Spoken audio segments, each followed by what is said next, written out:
Teachings of Lord Caitanya, the Golden Avatar, a treatise on factual spiritual life, by His Divine Grace, A.C. Bhaktivedanta Swami Prabhupada, founder Acharya of the International Society for Krishna Consciousness. In this video, I'm going to read the Prologue and Lord Chaitanya's mission. Prologue. The Life of Caitanya Mahaprabhu by Srila Bhaktivinoda Thakur. This account originally appeared in a short work by Srila Bhaktivinoda Thakur entitled Sri Caitanya Mahaprabhu, His Life and Precepts, August 20th, 1896.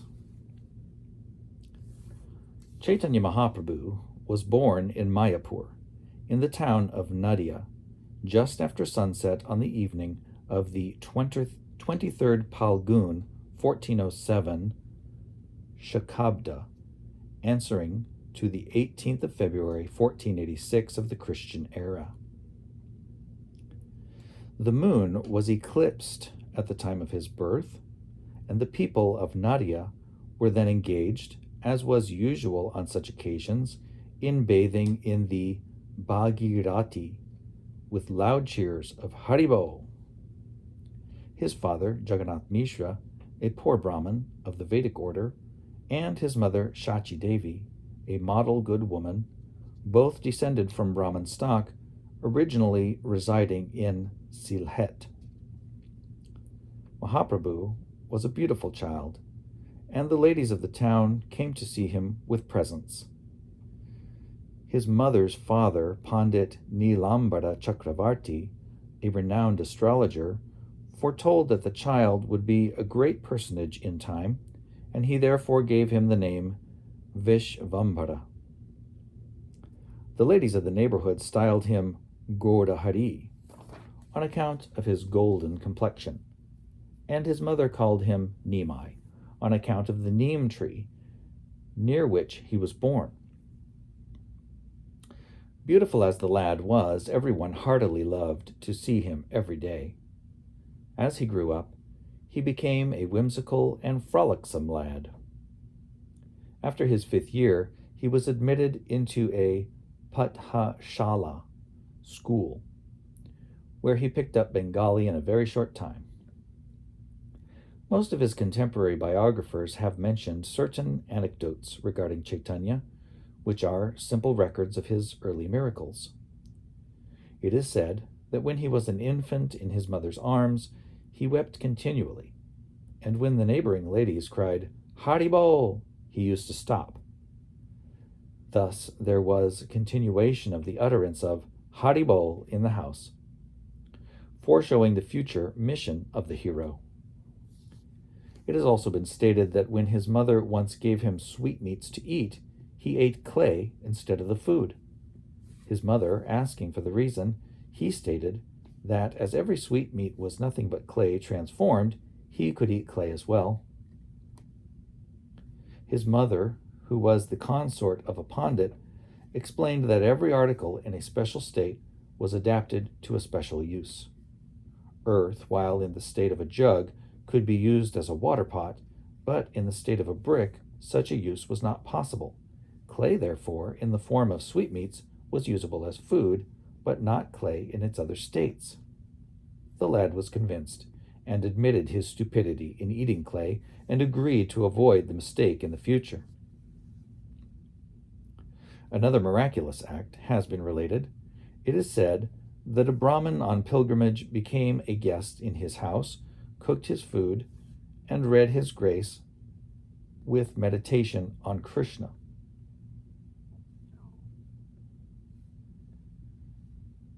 In the meantime, the lad came and ate up the cooked rice. The Brahmin, astonished at the lad's act, cooked again at the request of Jagannath Mishra. The lad again ate up the cooked rice, while the Brahmin was offering the rice to Krishna with meditation. The Brahmin was persuaded to cook for the 3rd time. This time, all the inmates of the house had fallen asleep, and the lad showed himself as Krishna to the traveler and blessed him. The Brahmin was then lost in ecstasy at the appearance of the object of his worship. It has also been stated that 2 thieves stole away the lad from his father's door with a view to purloin his jewels and gave him sweetmeats on the way. The lad exercised his illusory energy and deceived the thieves back toward his own house. The thieves, for fear of detection, left the boy there and fled. Another miraculous act has been described of the lads demanding and getting from Hiranya and Jagadish all the offerings they had collected for worshipping Krishna on the day of Ekadashi. When only 4 years of age, he sat on rejected cooking pots which were considered unholy by his mother. He explained to his mother that there was no question of holiness and unholiness as regards earthen pots thrown away after the cooking was over. These anecdotes relate to his tender age up to the 5th year. In his 8th year, he was admitted into the Tola school of Gangadas Pandit in Ganga Nagara, close by the village of Mayapur. In 2 years, he became well read in Sanskrit grammar and rhetoric. His readings after that were of the nature of self-study in his own house, where he had found all important books belonging to his father, who was a Pandit himself. It appears that he read the Smriti in his own study, and the Nyaya also, in competition with his friends, who were then studying under the celebrated Pandit Raghunath Shiromani. After his 10th year, Caitanya became a passable scholar in grammar, rhetoric, the Smriti, and Nyaya. It was after this that his elder brother, Vishvarup, left his house and accepted the ashram status of a sannyasi, ascetic. Caitanya, though a very young boy, consoled his parents, saying that he would serve them with a view to please God. Just after that, his father left this world. His mother was exceedingly sorry, and Mahaprabhu, with his usual contented appearance, consoled his widowed mother. It was at the age of 14 or 15 that Mahaprabhu was married to Lakshmi Devi, the daughter of Vallabhacharya, also of Nadia. He was at this age considered one of the best scholars of Nadia, the renowned seat of Nyaya philosophy and Sanskrit learning, not to speak of the Smarta Pandits, the Nyayikas, who were all afraid of confronting him in literary discussions. Being a married man, he went to eastern Bengal on the banks of the Padma to acquire wealth. There he displayed his learning and obtained a good sum of money. It was at this time that he preached Vaishnavism at intervals. After teaching him the principles, It was at this time that he preached Vaishnavism at intervals. After teaching him the principles of Vaishnavism, he ordered Tapana Mishra to go to and live in Benares. During his residence in eastern Bengal, his wife Lakshmi Devi left this world from the effects of snakebite. On returning home, he found his mother in a mourning state. He consoled her with a lecture on the uncertainty of human affairs. It was at his mother's request that he married Vishnupriya, the daughter of Raja Pandit Sanatan Mishra. His comrades joined him on his return from Pravas or sojourn. He was now so renowned that he was considered to be the best Pandit in Nadia. Keshava Mishra of Kashmir, who called himself the great Digvijayi, world conqueror, came to Nadia with a view to debate the Pandits of that place. Afraid of the so-called conquering Pandit, the Tola professors of Nadia left their town on the pretense of invitation. Keshava met Mahaprabhu at the Barokona Gata in Mayapur, and after a very short discussion with him, he got defeated by the boy, and mortification obliged him to decamp. Nimai Pandit was now the most important Pandit of the times. It was at the age of 16 or 17 that he traveled to Gaya with a host of his students, and there took his spiritual initiation from Ishvara Puri, a Vaishnava sannyasi and a disciple of the renowned Madhavendra Puri.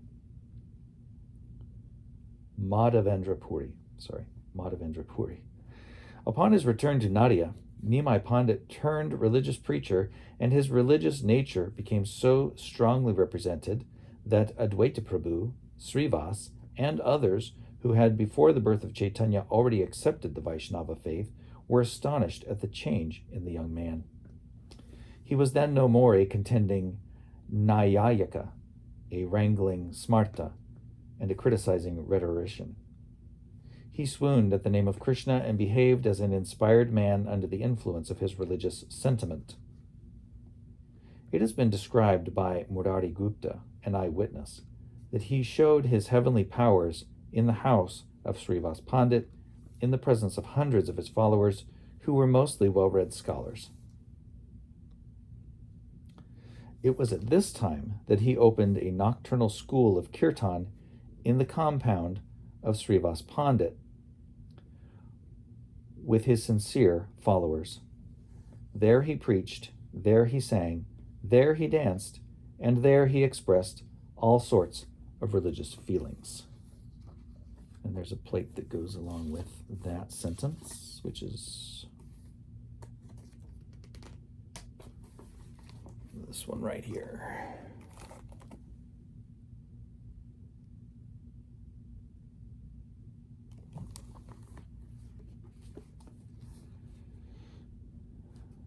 So that's in the compound of Srivas Pandit. Nityananda Prabhu, who was then a preacher of Vaishnavism and who had completed his travels all over India, joined him at that time. In fact, a host of Pandit preachers of Vaishnavism, all sincere at heart, came and joined him from different parts of Bengal. Nadia now became the regular seat of a host of Vaishnavacharyas, whose mission it was to spiritualize mankind with the highest influence of the Vaishnava creed. The first mandate that Caitanya issued to Prabhu Nityananda and Haridas was this, quote, "Go, friends, go through the streets of the town, meet every man at his door and ask him to sing the name of Hari and lead a holy life, and then come and report to me every evening the result of your preaching," unquote. Thus ordered, the two preachers went out and met Jagai and Madhai, the two most abominable characters in Nadia. These two insulted the preachers on hearing Mahaprabhu's mandate, but were soon converted by the influence of bhakti inculcated by their Lord. The people of Nadia were now surprised.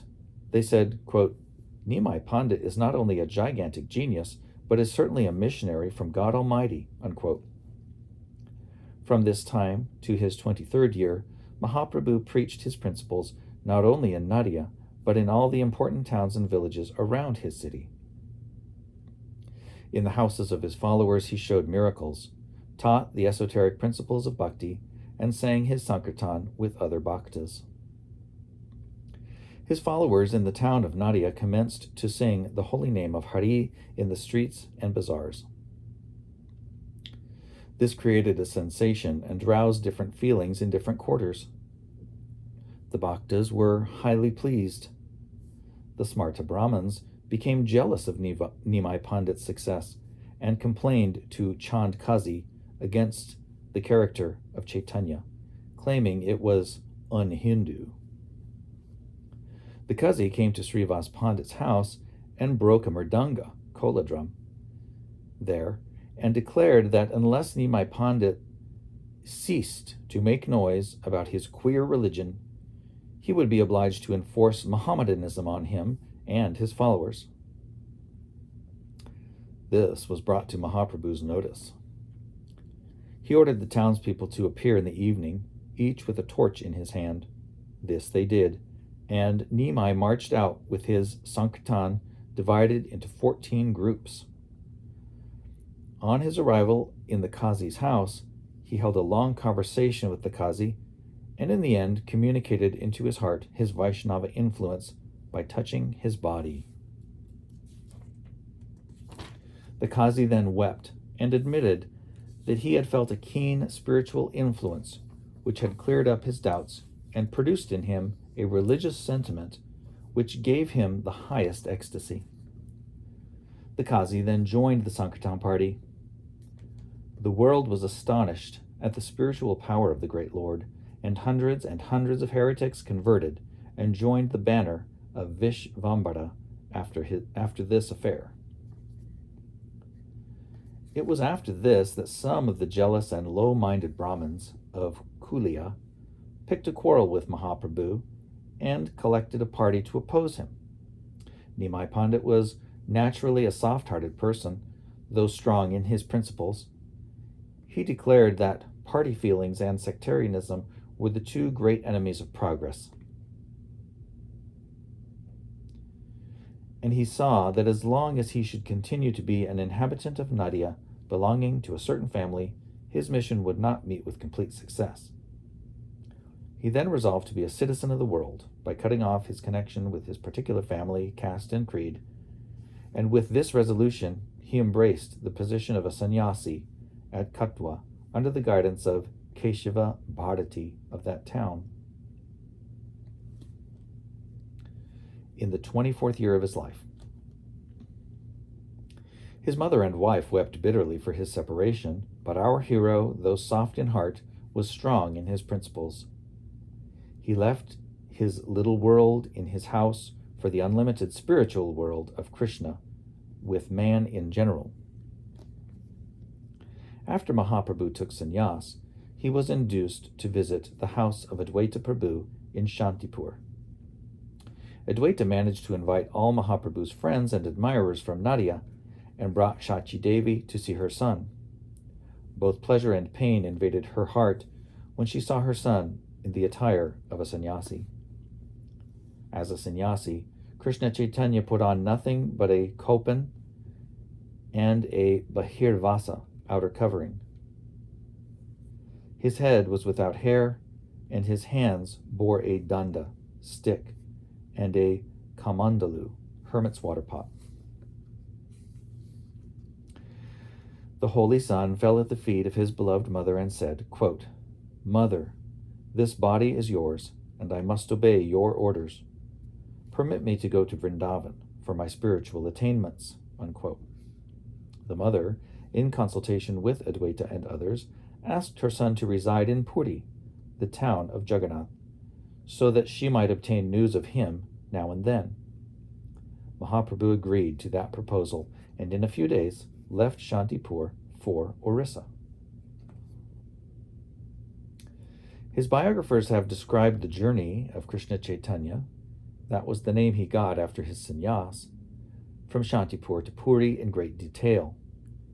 He traveled along the side of the Bhagirati as far as Chhatrabhog, situated now in Thana, Mathurapura. Diamond Harbor, 24 Parganas.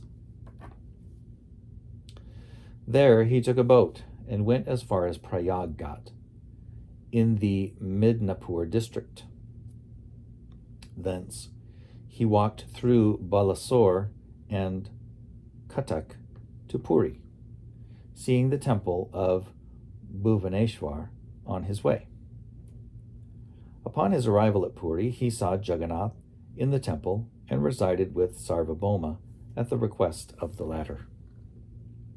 Sarvabhauma was a gigantic Pandit of the day. His readings knew no bounds. He was the best Nyayika of the times and was known as the most erudite scholar in the Vedanta philosophy of the school of Shankar Acharya. He was born in Nadia, Vidyanagara, and taught innumerable pupils in the Nyaya philosophy in his tola there. He had left for Puri some time before the birth of Nimai Pandit. His brother-in-law, Gopinath Mishra, introduced our new sannyasi to Sarvabhauma, who was astonished at his personal beauty and feared that it would be difficult for the young man to maintain sannyas dharma during the long run of his life. Gopinath, who had known Mahaprabhu from Nadia, had a great reverence for him and declared that the sannyasi was not a common human being.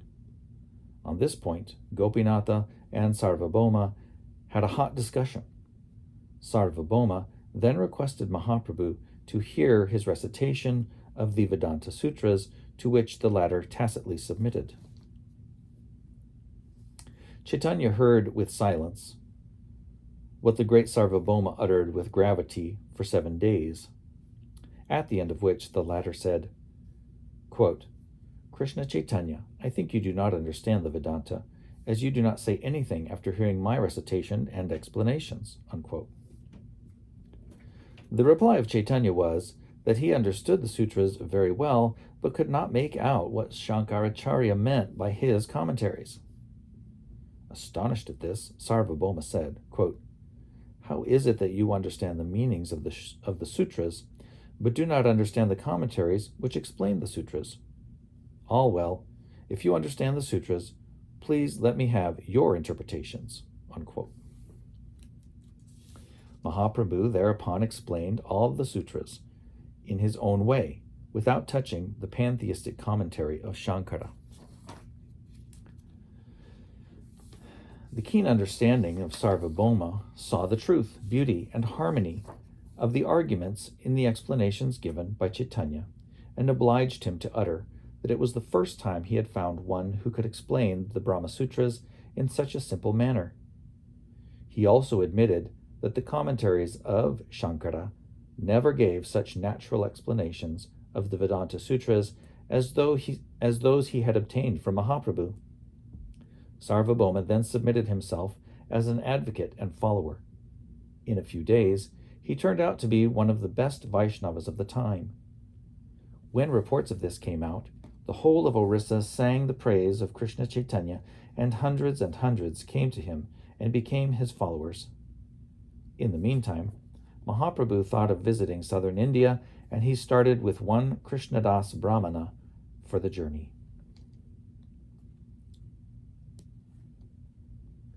His biographers have given us details of the journey.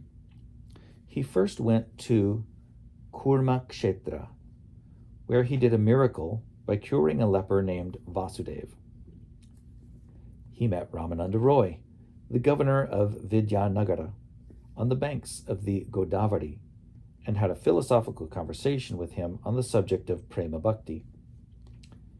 He worked another miracle by touching, making them immediately disappear, the 7 tala trees, from behind which Ramachandra, the son of Dasharath, had shot his arrow and killed the great Vali Raja.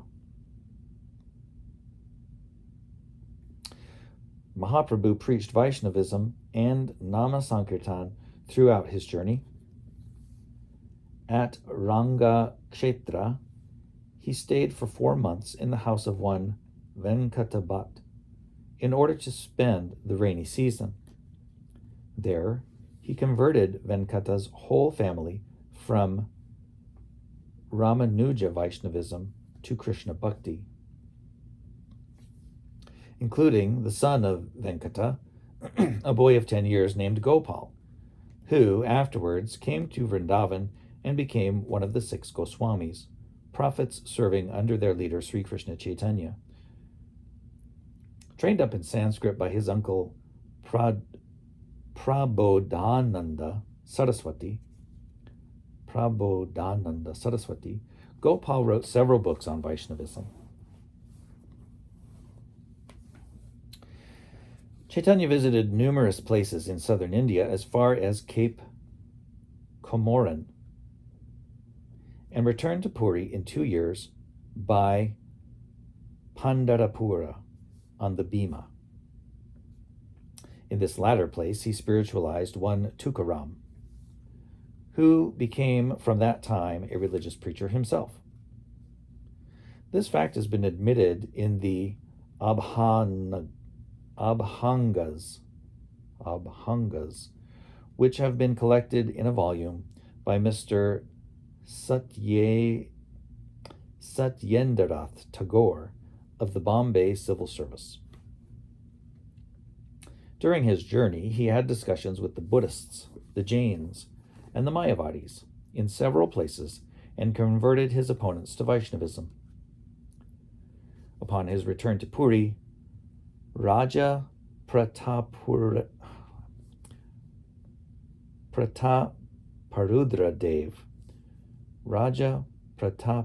Dev and several Pandit Brahmins joined the banner of Chaitanya Mahaprabhu. He was now 27 years of age. In his 28th year, he went to Bengal as far as Goda in Malda. There he picked up two great personages named Rupa and Sanatan.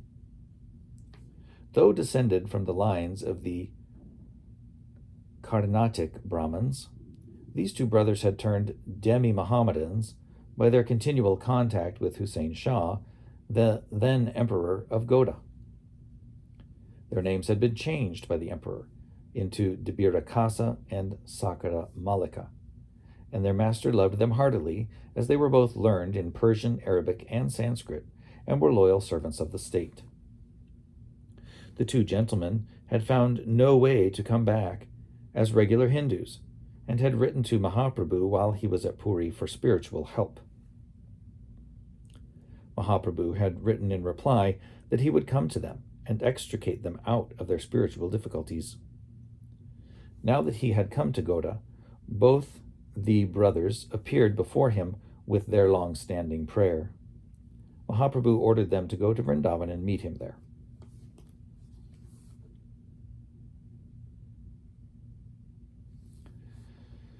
Chaitanya returned to Puri through Shantipur, where he again met his dear mother.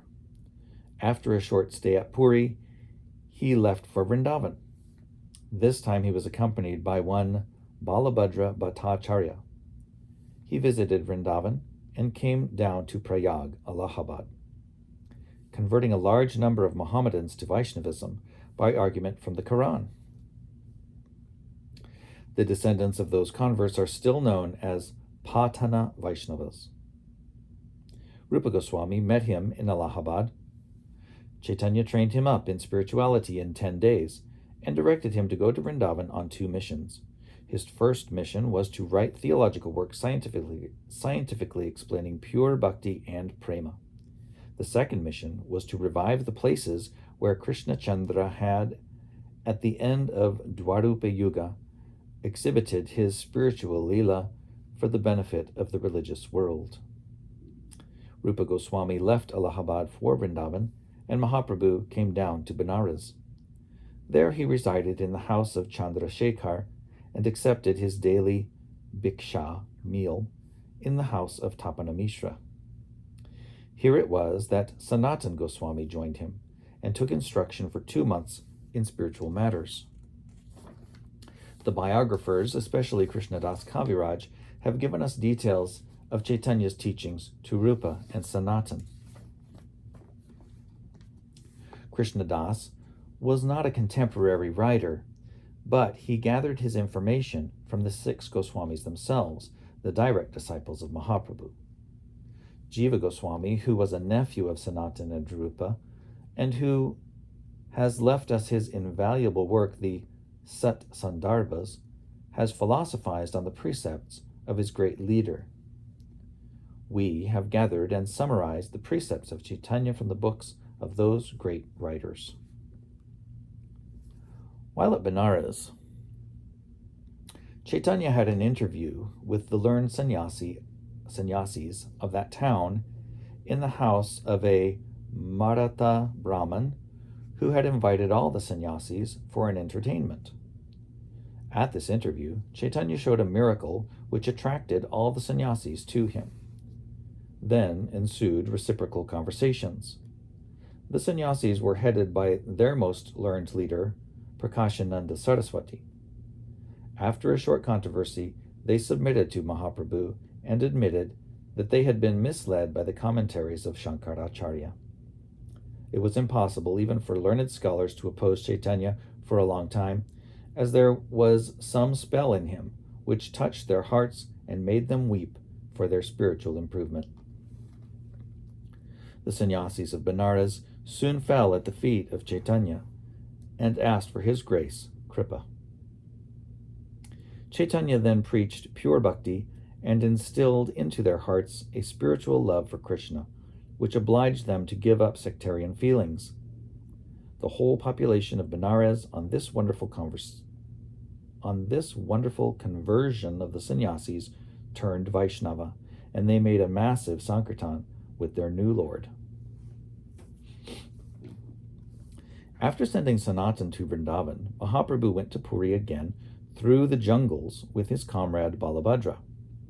Balabhadra reported that Mahaprabhu showed a good many miracles on his way to Puri, such as making tigers and elephants dance on hearing the name of Krishna. From this time, that is, from his 31st year, Mahaprabhu continually lived in Puri, in the house of Kashi Mishra, until his disappearance in his 48th year, at the time of Sankirtan in the temple of Tota Gopinath.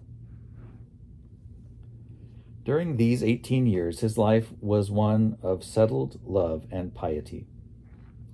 He was surrounded by numerous followers, all of whom were of the highest order of the Vaishnavas, and who were distinguished from the common people by their purest character and learning, firm religious principles, and spiritual love of Radha Krishna. Swarup Damodar, who had been known by the name of Purushottamacharya while Mahaprabhu was in Nadia, joined him from Benares and accepted service as his secretary. No production of any poet or philosopher could be laid before Mahaprabhu unless Swarup had passed it as pure and useful. Roy Ramananda was his second mate. Both he and Swarup would sing while Mahaprabhu expressed his sentiment on a certain point of worship. Paramananda Puri was his minister in matters of religion.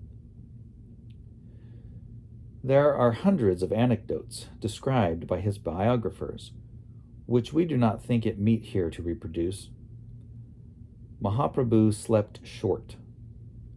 His sentiments carried him far and wide in the firmament of spirituality every day and night, and all his admirers and followers watched him throughout.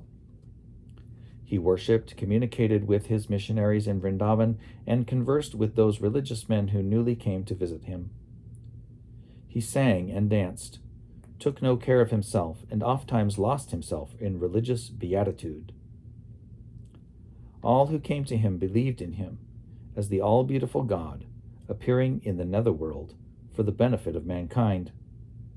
He loved his mother all along, and sent her Mahaprasad now and then, with those who went to Nadia. He was most amiable in nature. Humility was personified in him. His sweet appearance gave cheer to all who came in contact with him. He appointed Prabhu Nityananda as the missionary in charge of Bengal. He dispatched 6 disciples, Goswamis, to Vrindavan to preach love in the upcountry. He punished all of his disciples who deviated from a holy life. This he markedly did in the case of Junior Haridas. He never lacked in giving proper instructions in life to those who solicited them. This was seen in his teachings to Raghunath Das Goswami.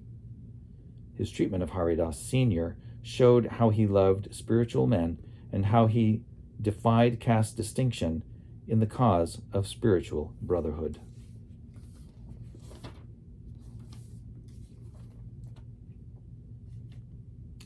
Lord Chaitanya's mission.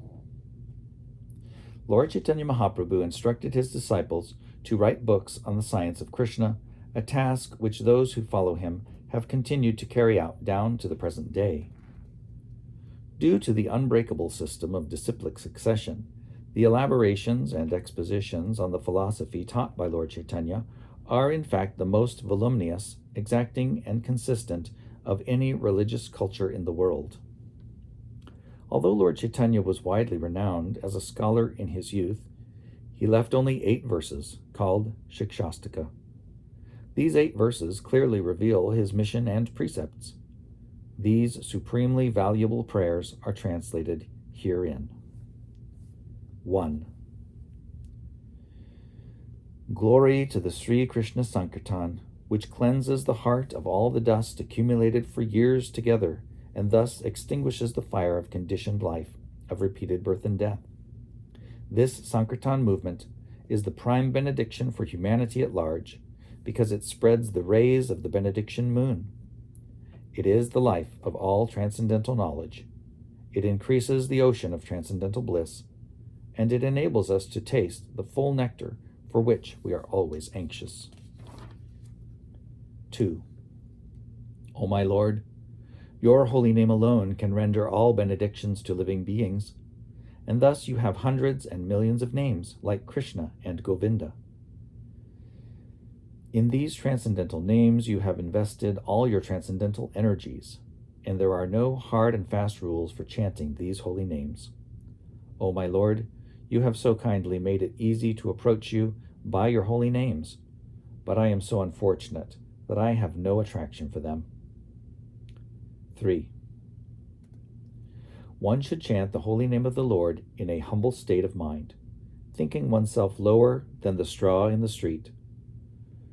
One should be more tolerant than a tree, devoid of all sense of false prestige, and ready to offer all respect to others. In such a state of mind, one can chant the holy name of the Lord constantly. 4. O Almighty Lord, I have no desire to accumulate wealth, nor do I desire beautiful women, nor do I want any number of followers. I only want your causeless devotional service in my life, birth after birth. 5. O son of Maharaj Nanda, I am your eternal servitor, yet, somehow or other, I have fallen into the ocean of birth and death. Please pick me up from this ocean of death and place me as one of the atoms at your lotus feet. 6. O my Lord, when will my eyes be decorated with tears of love, flowing constantly when I chant your holy name? When will my voice choke up, and when will the hairs on my body stand on end at the recitation of your name? 7. O Govinda, feeling your separation, I am considering a moment to be like 12 years or more. Tears are flowing from my eyes like torrents of rain, and I am feeling all vacant in the world in your absence. 8. I know no one but Krishna as my Lord, and he shall always remain so, even if he handles me roughly by his embrace or makes me broken-hearted by not being present before me. He is completely free to do anything and everything, yet he is always my worshipful Lord, unconditionally.